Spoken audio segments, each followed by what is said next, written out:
Facciamo delle zucchine ripiene di pasta passate al forno, ricetta facile per 4 persone che si fa con 4 ingredienti, la preparate in 5 minuti, facilissima Allora, per prima cosa ci sono delle zucchine, per 4 persone io ho fatto 2 zucchine, è importante che le zucchine siano grosse, o così, oppure anche quelle rotonde vanno bene, o anche le bolognesi, quelle che sono un po' più corte, un po' più tonde, l'importante è che non siano streminzette, insomma, queste zucchine, no? Devono essere belle, corpose. Tagliamo. Allora, per tagliare le zucchine serve il coltello lungo, se la zucchina è lunga, va bene anche quello corto, però se voi usate un coltello corto per tagliare una zucchina così lunga e vi viene tutta storta, quindi usate un coltello un po' lungo, ecco, non un coltello di casa. Una bella filata al coltellino e tagliamo la zucchina. Via la testa, via la coda. Poi la mettete, la guardate, prendete la mira e la tagliate bene a metà. È importante questa cosa del taglio della zucchina, perché sennò dopo vengono una grande, una piccola, una alta e una bassa. Eccole qua. Ecco, su bella in piedi, così o così o così. Però non tagliatela così perché vedete è fatta banana, sennò altrimenti vi viene una parte troppo con due punte troppo alte e una con la pancia al centro. Quindi gli diamo un attimo una forma simmetrica e giù di coltello. Là. Gli diamo una bella scottata, ho già messo sull'acqua sul fornello, gli diamo una scottata di pochi minuti, ma proprio 3 minuti. 1, 2, 3 e 4. Adesso queste qua le lasciamo dentro circa 4 minuti, il tempo che si smollano un po' di sale.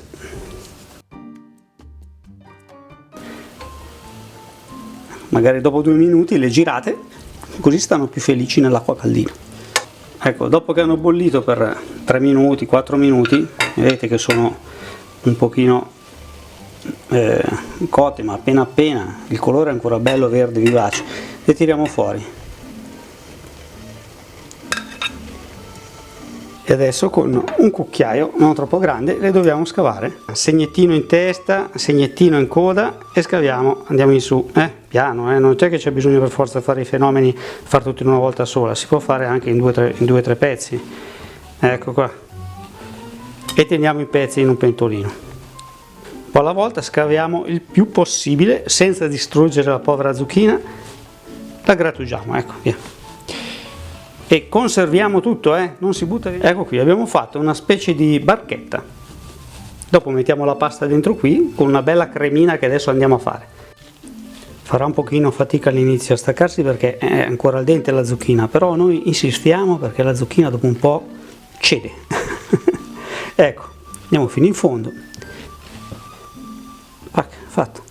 E adesso gli diamo una ripassatina un po' alla volta, tiriamo via un po' di polpa, senza esagerare, un po', non tanta, anche perché sennò dopo andiamo a mangiarla non c'è attaccato niente. E così via tutte quante.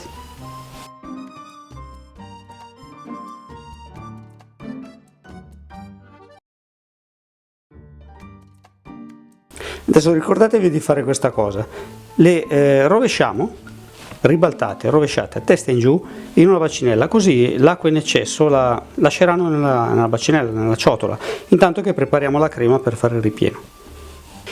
Dobbiamo preparare una cremina leggera, delicata, buonissima per le nostre zucchine, quindi mezza cipolla, a piacere, se non volete usare la cipolla usate l'aglio, se volete ci potete mettere dentro anche le carote, le cipolle, mezza cipolla io uso, perché addolcisce molto. Guardate come faccio a tagliare la cipolla, la tengo giù, bella, ferma, lì non scappa, sopra 3 dita così e faccio un taglio ogni 2-3 mm, poi la giro e giù dall'altra parte e vado indietro. Il coltello vado sempre a battere contro la cipolla o comunque contro il dito, e il dito non lo tengo così perché sennò taglio via la punta e non è bello tagliarsi la punta del dito, bisogna tenerlo un po' così e si va contro le nocche e trittiamo la cipolla. Magari i primi tempi lo fate piano piano, poi dopo andate come i razzi. Quando arrivate in fondo, che è rimasto l'ultimo pezzettino di cipolla, via, tagliamo e trittiamo, fine. Dentro la cipolla nel nostro pentolino.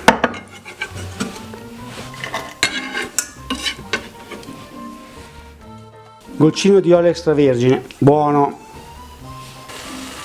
Mettiamo a rosolare la nostra cipolla con gli scarti delle zucchine, cercando di schiacciarle un po', lavorarle un po', così man mano che cuociono si disfano. Bisogna fare questo lavoro, farle stufare per circa 5-6 minuti. Nel frattempo buttiamo la pasta. Scegliete una pasta piccolina, come gli occhi sardi, le orecchiette, le mezze penne, una pasta piccolina, circa 40-50 grammi a testa. Allora mettete un po' di sale, poco, perché le zucchine le avevamo già salate prima qui, e salate bene anche l'acqua della pasta, come una pasta normalissima.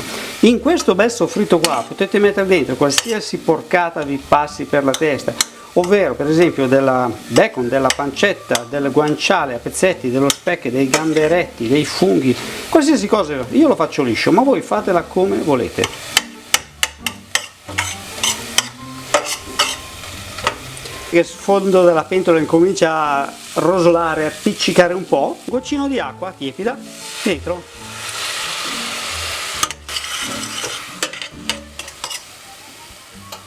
A piacere, potete anche non farlo, però a piacere ci potete mettere dentro un pochino di panna vegetale oppure un pochino di besciamella. Io ho un po' di besciamella furba, vi metto qui sopra, qui o qui, non lo so, il link della mia ricetta che ha fatto furore. Ci metto 2 cucchiaiate di questa besciamella furbo qua, che è fatta senza olio e senza farina, molto leggera, molto delicata. Così gli facciamo fare un po' di puccetta, un po' di cremina alle nostre zucchine con dentro la pasta. Vedete che ha fatto la cremina, una bella pappetta. Adesso io dentro qua ci metto un po' di pepe fresco, che ci sta bene, se vi piace, se no non lo mettete. Ci sta bene anche il cumino, ci sta bene la spezia che vi piace, un po' di rosmarino tritato, del prezzemolo. Pasta bella al dente, la tiriamo su con una racchetta, un ragno, qualcosa, e la mettiamo dentro direttamente nella nostra crema di zucchine buonissima che non vedo l'ora di mangiarla. Ci mettiamo un goccino di acqua di cottura della pasta, anche più di un goccino perché è bella al dente, deve essere bella bagnata, bella umida, vedete che è un po' allagata, così deve essere, senza esagerare. Una bella formaggiata, formaggio grana, non mettete dentro formaggi strani, quelli confezionati che puzzano di calzini vecchi. Formaggio grana buono, normalissimo. E lo sciogliamo. Prezzemolino fresco, tritato. Se volete metterci anche il basilico, l'origano, il timo, la maggiorana, la marijuana, quello che volete.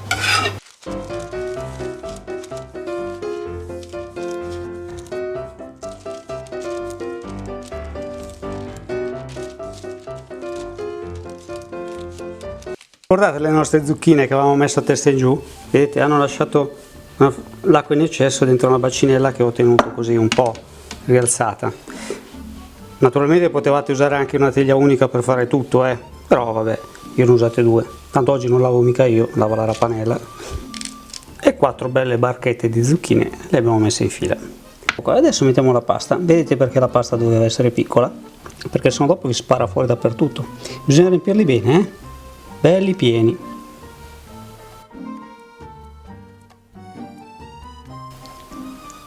Ecco qua, che meraviglia. Ci vuole un po' di pazienza per riempirli, però fateli belli pieni.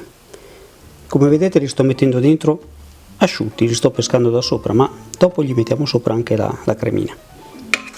E dal fondo della pentola peschiamo la cremina avanzata e la mettiamo sopra. Voilà!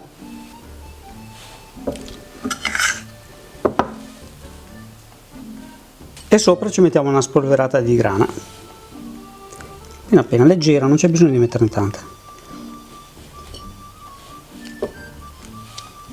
Ecco qua, sono già belle così, io le mangerei già così. E questi li mettiamo nel forno. E io di pasta ne ho fatta un po' di più perché ho quella scasca mia figlia che non vuole le zucchine, e quindi cosa ho fatto? Ho fatto un po' più di pasta e l'ho fatta così, crema di zucchine. È buona anche questa, buona, mamma mia. Spegni che mangiamo. E dopo 30 minuti di forno a 180 gradi, ecco qui le nostre zucchine. Vedete che la pasta ha occupato tutti gli spazi, non ci sono spazi vuoti, e la zucchina ha ancora un bel colore verde, chiaro, non è un minestrone. Se la facciamo troppo cotta sa di minestrone, invece così è una cottura perfetta. Ora la mettiamo a tavola, magari ci mettiamo sopra del basilico, dei pomodorini a cubetti, Potete mettergli sopra quello che volete, ma secondo me dovete nasconderla perché ve la mangiano, ve la rubano.